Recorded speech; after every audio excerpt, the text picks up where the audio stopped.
Assalamualaikum, halo semuanya. Perkenalkan, nama saya Cahya. Kali ini kita akan membahas salah satu bab dalam Kitab Undang-Undang Hukum Acara Pidana atau KUHP, yaitu bab 9 tentang sumpah atau janji. Bab ini memang sangat singkat, hanya terdiri dari satu pasal saja, yaitu pasal 76. Tetapi memiliki makna penting dalam proses peradilan pidana, terutama terkait keabsahan keterangan saksi, ahli, dan pihak-pihak lain di persidangan. Sekarang mari kita bacakan isi pasalnya terlebih dahulu. Pasal 76 KUHP sendiri berbunyi, ayat 1, dalam hal yang berdasarkan ketentuan dalam undang-undang, ini diharuskan adanya pengambilan sumpah atau janji. Maka untuk keperluan tersebut dipakai peraturan perundang-undangan tentang sumpah atau janji yang berlaku, baik mengenai isinya maupun mengenai tata caranya. Ayat 2, apabila ketentuan sebagaimana dimaksud dalam ayat 1 tidak dipenuhi, maka sumpah atau janji tersebut batal menurut hukum. Selanjutnya, mari kita bahas lebih dalam maksud dari setiap ayat dalam pasal ini. Ayat 1 menjelaskan bahwa undang-undang mewajibkan adanya sumpah atau janji. Misalnya, untuk saksi atau ahli di pengadilan, maka tata cara dan isi sumpah tersebut harus mengikuti peraturan perundang-undangan yang berlaku. KUHP sendiri tidak mengatur secara rinci bagaimana sumpah diucapkan, melainkan hanya memberikan payung hukum umum. Untuk aturan yang lebih detail, kita merujuk pada beberapa peraturan lain, di antaranya Undang-Undang Nomor 48 Tahun 2009 tentang Kekuasaan Kehakiman, lalu Undang-Undang Nomor 31 Tahun 2014 tentang Perlindungan Saksi dan Korban, lalu Pasal 160 Ayat 3 KUHP.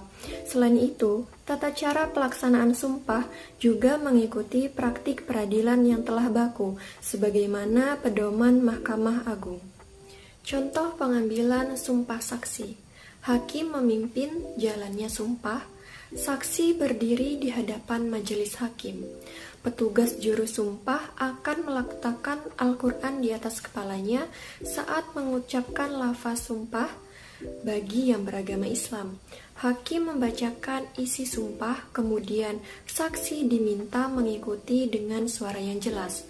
Contoh lafaz sumpah saksi, demi Tuhan, saya bersumpah akan memberikan keterangan yang sebenar-benarnya, tidak lain daripada yang sebenar-benarnya.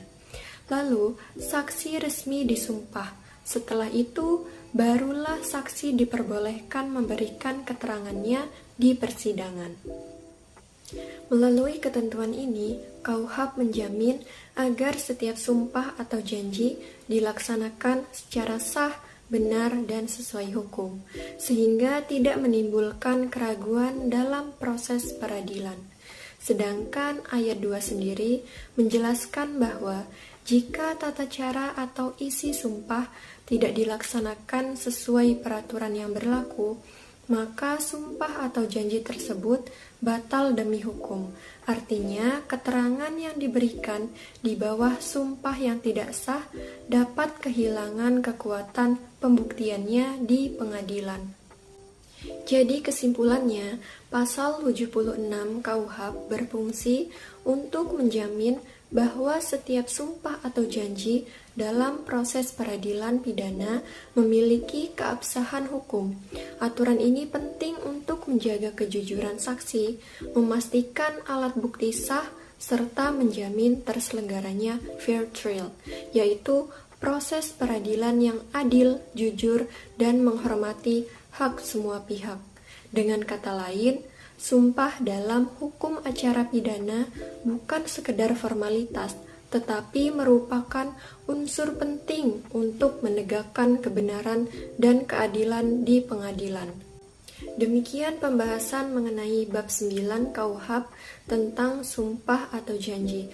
Semoga video ini dapat menambah wawasan dan pemahaman kita tentang pentingnya sumpah dalam proses peradilan pidana di Indonesia.